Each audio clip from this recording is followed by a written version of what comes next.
All right, we are live. Good morning. This Morning. is LeeAnn Weaver, and she is joining us today for the Summer of Speakers series that we're doing. So she's the first of four guests that I will have coming in.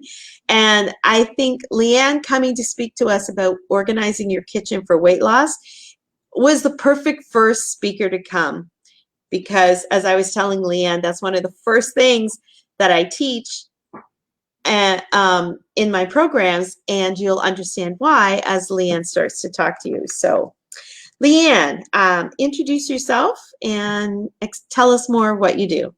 Okay.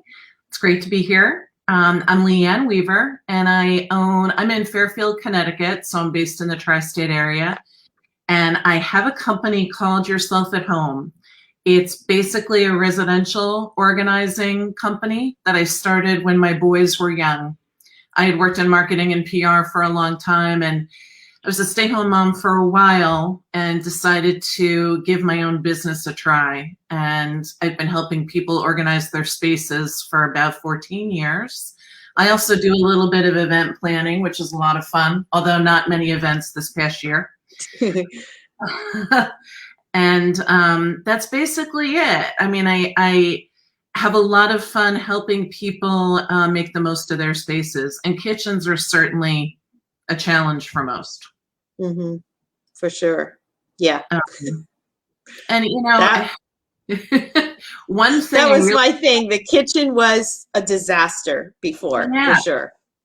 And when you're talking about weight loss, and I've certainly struggled with that for a good part of my adult life, you want to be in your kitchen. You want to be cooking healthy foods, and you want the room to be one that you enjoy being in. And what I tend to do with my organizing work is I try to add an element of mindfulness to it.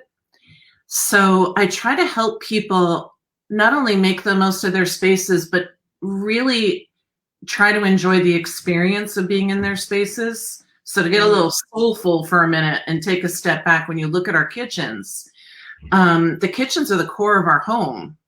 Historically, they've been the core of our home. The word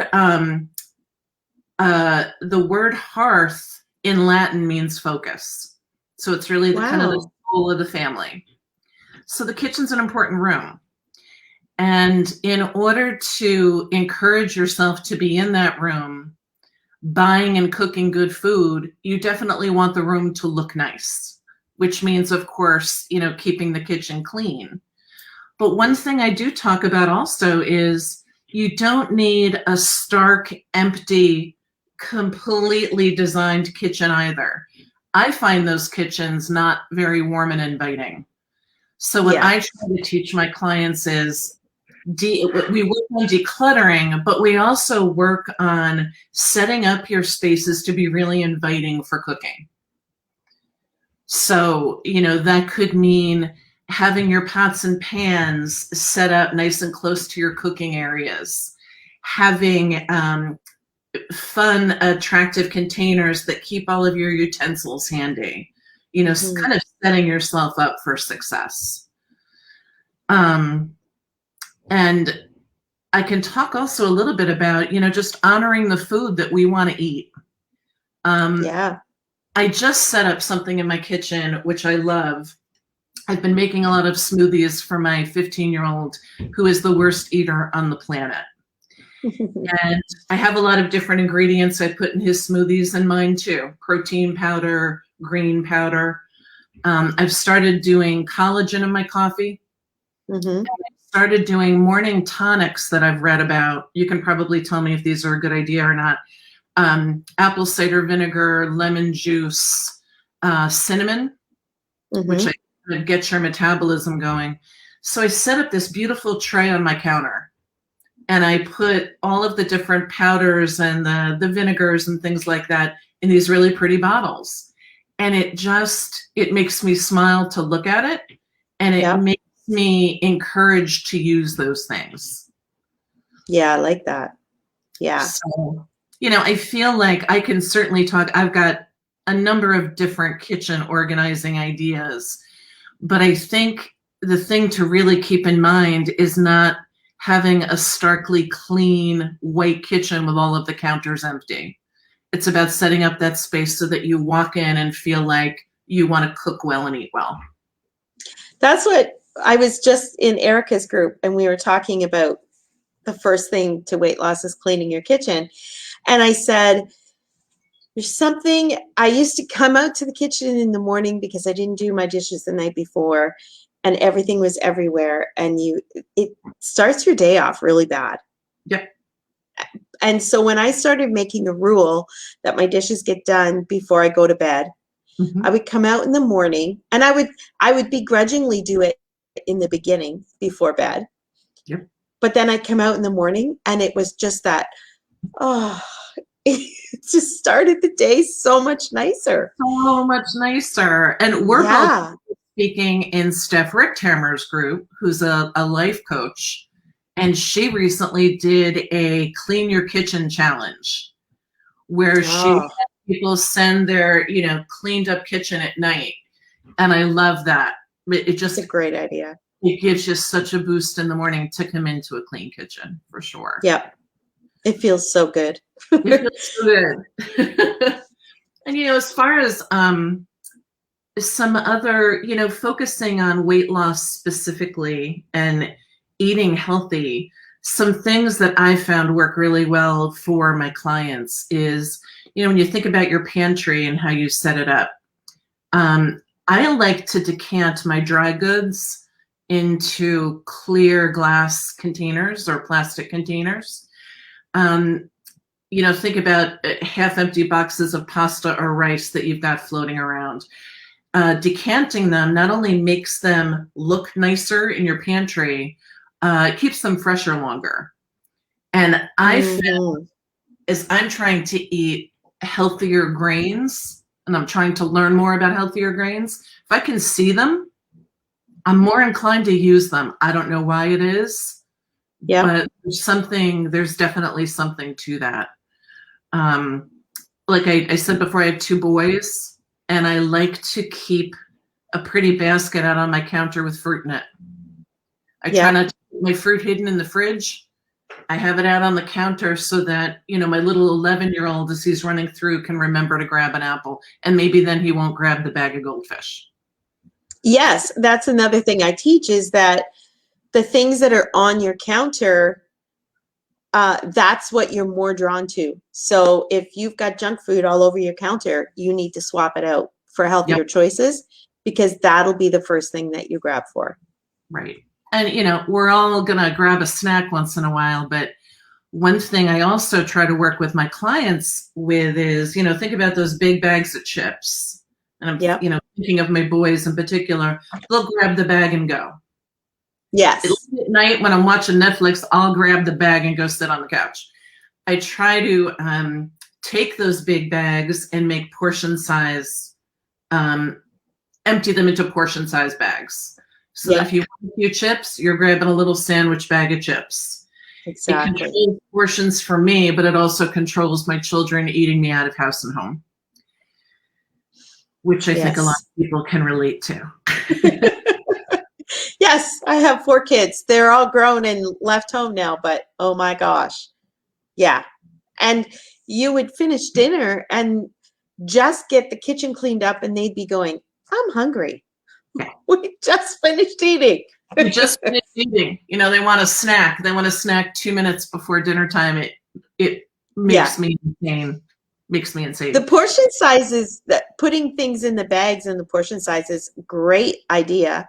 And another thing that I've worked with a client as well, she was struggling because she worked a 9 to 5. So she'd get up in the morning and she was tired and just wouldn't eat breakfast, wouldn't take a lunch. And she was a 9 to 3. So she'd be home leaving work at 3 and stop at the donut shop because she needed something to get her through to dinner. So she started bringing her groceries home on Saturday morning, and she would go through everything and portion it all out. Same type of thing. Then it was in the morning, it was just a grab and go. She didn't eat breakfast before she left for work. she would eat it at her mid-morning snack. Yep. But she didn't have to worry about it. She just grab and go. Everything was already portioned out. It has made such a difference for her. We've really, in my family, tried to do the same thing, focusing on meal prepping and just food batching. Mm-hmm. My husband and I, every Friday night, have a martini together. That's our thing. And we have that martini and we talk about, we're big food people. So we'll talk about what we want to eat on the weekend. And we'll also look forward to the next week and think about how many meals are we going to be eating at home next week? Are we going to be out one night, or, and we'll start thinking of the meals for the upcoming week. And then Saturday, one of us will shop. And then Sunday, we try to do a lot of prep if we have time. And that's worked really well for us. In terms of healthy, kind of keeping healthy foods at the ready. One thing we've done this for my kids, but I think this is a good tip overall. We've put together these bins. We call them the trays of goodness. My 11-year-old loves that. It's just Tupperware containers that have 4 sections. Oh, so yeah. We have a morning tray of goodness, which we set up on Sunday.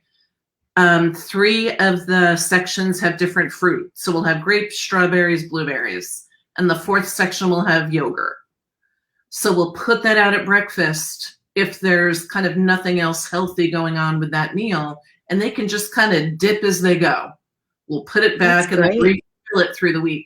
Same thing with the evening. We have the dinner time tray of goodness.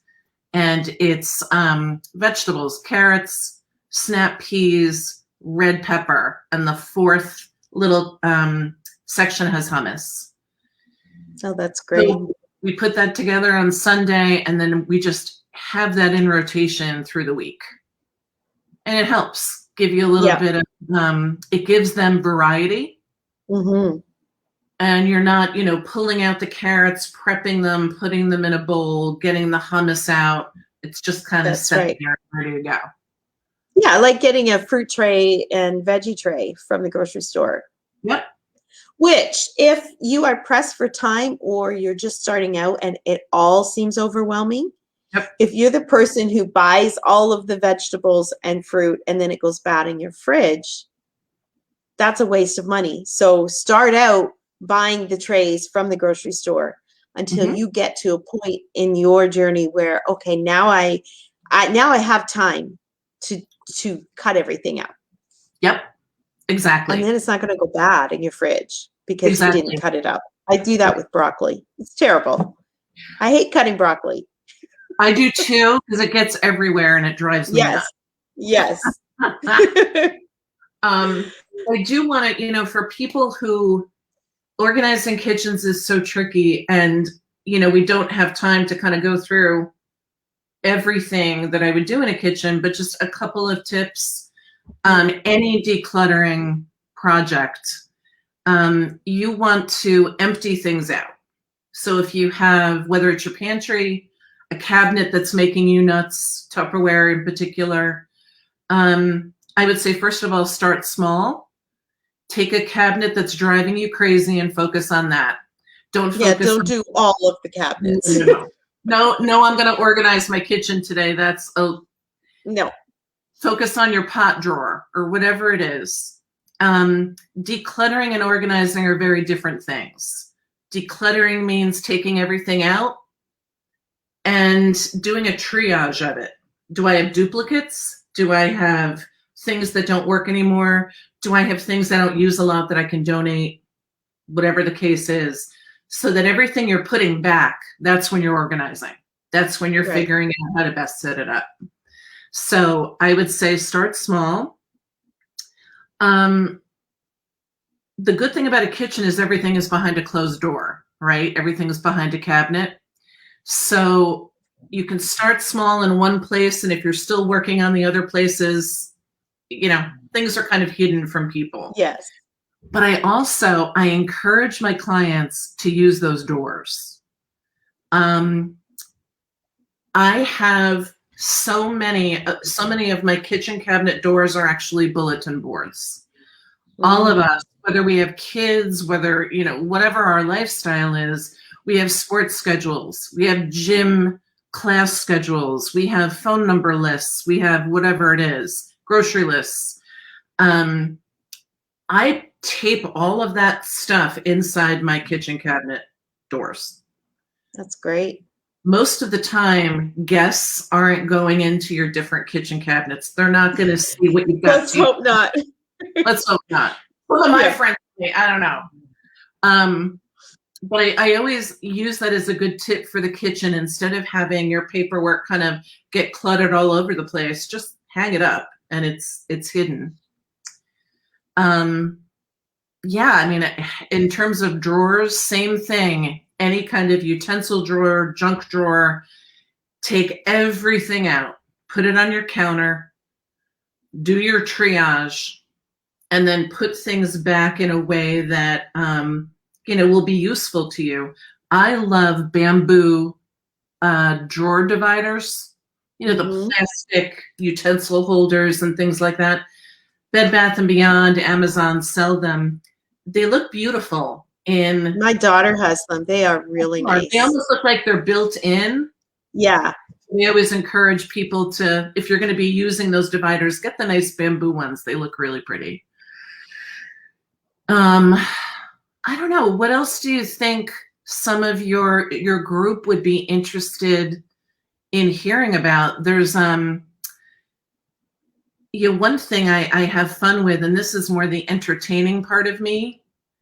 My husband and I have tried really hard to find condiments and products that add flavor to food without a ton of calories. Right.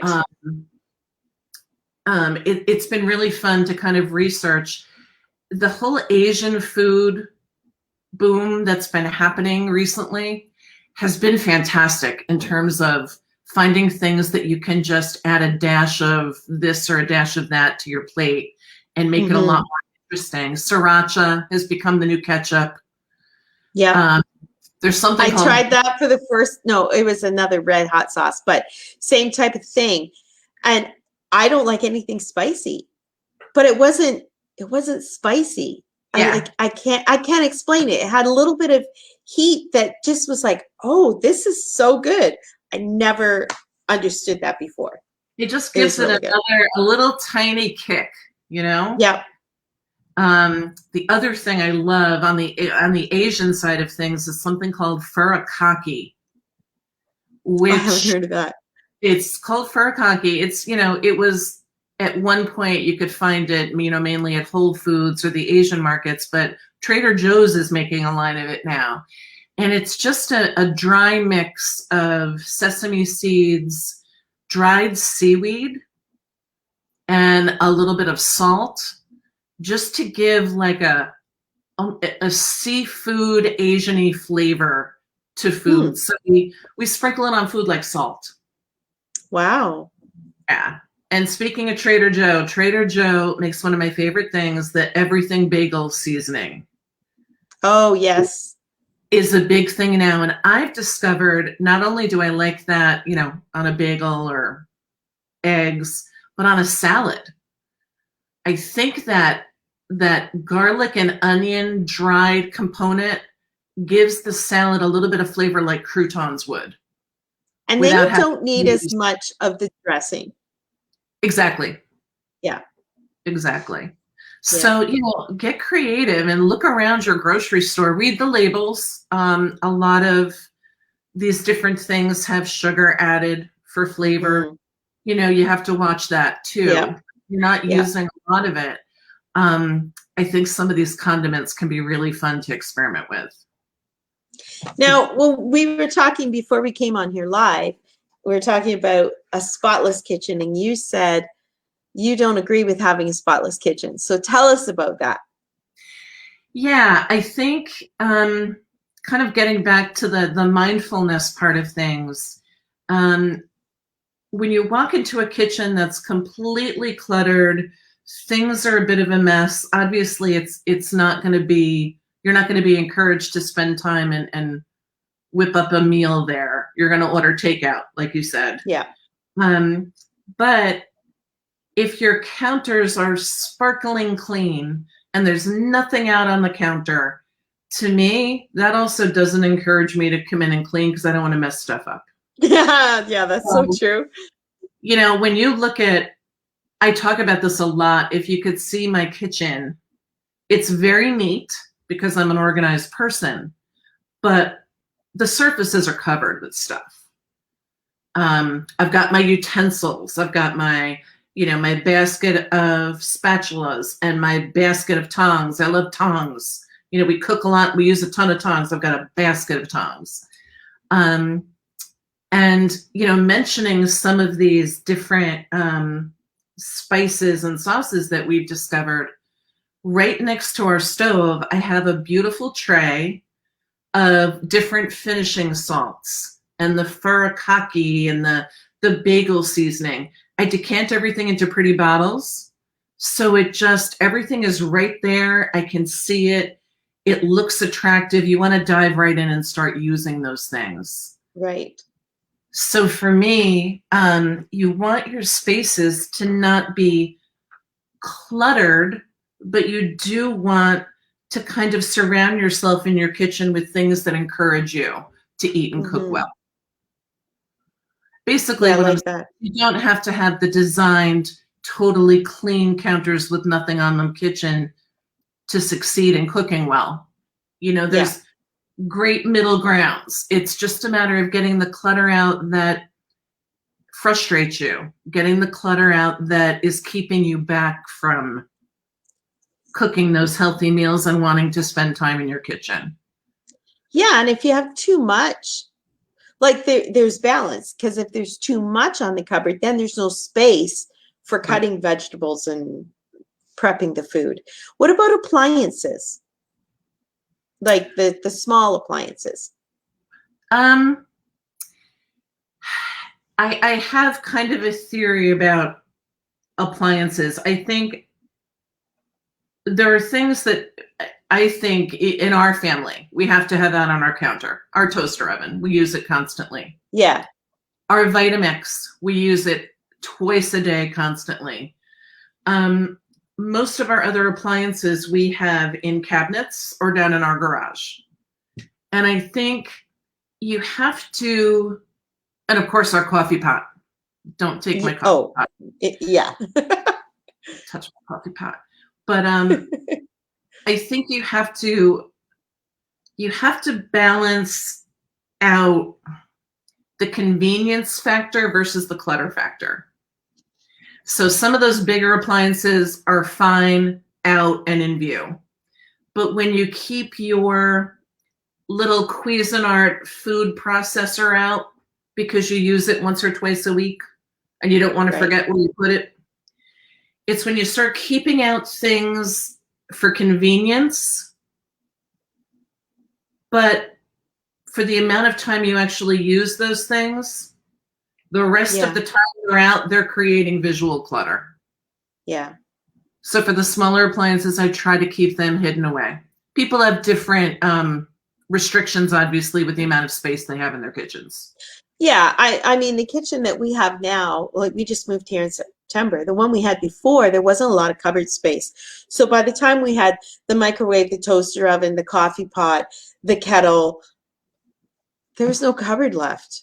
It was, so I had this love-hate relationship with my toaster oven. Yep. And what do you do with the toaster oven though? I mean, what are you going to do with it? You're lucky if you have the appliance garages. I love those. I mean, I would put the toaster oven in a spot in the cupboard because there was room in the cupboard. Right. But then every time I wanted to use it, it was annoying to get out. So I ended up, like I said, love-hate relationship. But here, at least, I have a corner of the counter that's useless because I'm short and I can't reach back there anyway. So now the toaster oven fits there. But I've been very particular on which appliances I keep out, and it does make a big difference with the area. Yeah, the ones you use every day, all the time, keep out. Yeah. but try to, my husband and I, we moved from a bigger house to a smaller house. It's not small, but we definitely have more space constraints. And because we both love to cook so much, we have a lot of appliances. We have a lot of things. And we gave up one of our garage bays and just put in shelves. And we call it our kitchen supply warehouse. Oh, that's cool. Yeah, because we like cooking more than we like having one of our cars covered. That's just, you got to figure out what works for you. Yeah. But I would just say, watch the convenience factor. Mm-hmm. If you're not using something every day, try to find another place for it because you're getting rid of some of that visual clutter. I guess it would be the same thing too as you're going through your cupboards. If you haven't used it in a year, are you going to use it? Yeah. Now, mind you, I have, I don't know if you've ever seen them, a roasting oven. So we do it to cook our turkey. So I use it once a year. It's an oven that just sits on top of the counter and plugs in. It doesn't heat up your house. Like it's great, but I only use it once a year. Right. So at the other place, it had to be in that back part of the cupboard inside, back in the corner, hard to get to. Now we have space on top of our cupboards. So it sits up on top of one of them.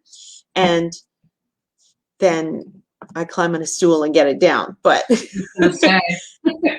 yeah, I mean, but it's not something you want to keep on your cupboard. And I only use it once a year, but I actually, it's worth using. But then there's other things where when we were moving and saying, all right, we got to get rid of some of this stuff, I hadn't used it in forever. And then I would go, yeah, but I might use it.